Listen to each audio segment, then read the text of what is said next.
Subscribe कीजिए हमारे channel को, हमारी नई वीडियो को सबसे पहले देखने के लिए और बेल आइकॉन को प्रेस कीजिए। बिस्मिल्लाहिर्रहमानिर्रहीम। अस्सलामुअलैकुम मेरे दोस्तों, क्या हाल चाल हैं। मैं उम्मीद करता हूं कि मेरे तमाम दोस्त खैरियत से होंगे। तो दोस्तों, ये आपको मैं एक दोस्त ने थोड़ी सी बकरियां रखी हैं। इसका कोई फार्मिंग का कोई इस तरह का सेटअप नहीं है, तो इनसे हमने बात की, लेकिन इनको कोई ख़ास तजर्बा नहीं था। अभी नया नया ही इन्होंने बनाया है और थोड़ी सी बकरियां थी, तो ये उन्हें ज़रा बाहर घुमाने फिराने के लिए लेके आए थे। तो मैंने कहा चलो मैं इनकी वीडियो शेयर करता हूँ। इनको जो रेड कलर की बकरियां हैं ना वो पसंद हैं। इनके पास ज़्यादा जो है रेड कलर की हैं, लेकिन फ़िलहाल अभी ये ख़रीद रहे हैं और भी। तो ये इनका कहना था कि हम तकरीबन कोई 50 के जानवर ख़रीदेंगे, तो उसके बाद जो है फिर आप हमारे पास दोबारा कभी आएँ तो इंशाल्लाह हम आपको फिर तजर्बा भी हमें हो जाएगा, तो हम तारिक भाई आपको अपना इंटरव्यू देंगे पूरा। तो ये अभी इनके पास मेरे ख्याल को 15 जानवर होंगे, तो ये लेके आए थे। ये आप देख सकते हैं ज़्यादातर मोस्टली जो है वो रेड कलर की है या वाइट एंड रेड है, चीना जिसे बोलते हैं। तो ये बकरी के आप शौक देख सकते हैं कि बकरी कितनी ऊंचाई से जाके खाती है। तो ये कम पानी वाले इलाकों में या बंजर ज़मीनों में और जो जहाँ पे सब्ज़ चारा कम हो वहाँ पे इस तरह के जानवर को रखना मुश्किल है। ये देख सकते हैं बंजर ज़मीन आप। ये हमारा इलाका है ये ऐसा बहावलपुर का।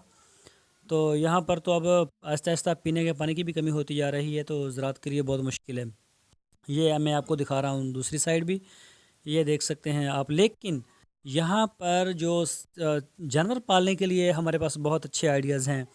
बारिशों के मौसम में आप दरख्त लगा दें, खालों के ऊपर दरख्त लगा दें, खेलें बना के, और वहाँ पे आप जब वो 6 माह या 7 माह के हो जाएं, साल के हो जाएं, नीचे उसके घास उगा दें, तो बकरियां अच्छी तरह से पल सकती हैं। दूध पैदा हो सकता है, गोश्त पैदा हो सकता है, अच्छा तरीन जो रोज़गार है वो बन सकता है वहाँ से। तो तकरीबन कोई 4 दोस्त हैं हमारे जिन्होंने बनाया है ये। तो एक दोस्त के पास हम जाएंगे भी, उनके साथ हमारी बात हुई है, तो उन्होंने कहा था कि तारिक भाई हम भी ज़रूर, उनको 60 एकड़ उनको मिले हैं बंजर ज़मीन के, तो वहाँ पे वो 10 एकड़ के ऊपर ये तजर्बा करेंगे। तो ये आप देख सकते हैं कि यहाँ पे जो है ना भेड़ बहुत कामयाब है, शीप, क्योंकि वो नीचे से सूखा रूखा जो भी मिले, या फिर जो टैडी बकरी है वो कामयाब है। लेकिन इनके पास तो वनडे का बंदोबस्त है और ये सब चारा जो है वो ख़रीद लेते हैं बाहर से, तो इनको मुश्किल नहीं है। लेकिन आम जो गरीब आदमी है जो थोड़ा छोटी फार्मिंग से स्टार्ट करना चाहता है, या इस तरह का मतलब कोई छोटा बंदा है, तो उसके लिए जो है ना इस तरह की अच्छी नस्ल की देसी या फिर कोई भी महंगी बकरी जो है वो रखना मुश्किल है। वो टेडी बकरी रख सकता है या भेड़ें रख सकता है।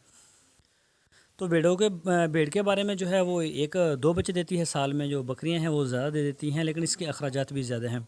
तो दोस्तों मैं उम्मीद करता हूँ आपको हमारी आज की वीडियो ज़रूर पसंद आई होगी। आपसे रिक्वेस्ट है आप हमारे चैनल को सब्सक्राइब लाजमी करें, हमारी वीडियो को लाइक करें, अपने फेसबुक और व्हाट्सएप के ग्रुप्स में लाजमी शेयर करें। तो दोस्तों अपना बहुत सा ख्याल रखना, फिर मिलेंगे, अल्लाह हाफिज़। सब्सक्राइब कीजिए हमारे चैनल को, हमारी नई वीडियो को सबसे पहले देखने के लिए और बेल आइकॉन को प्रेस कीजिए।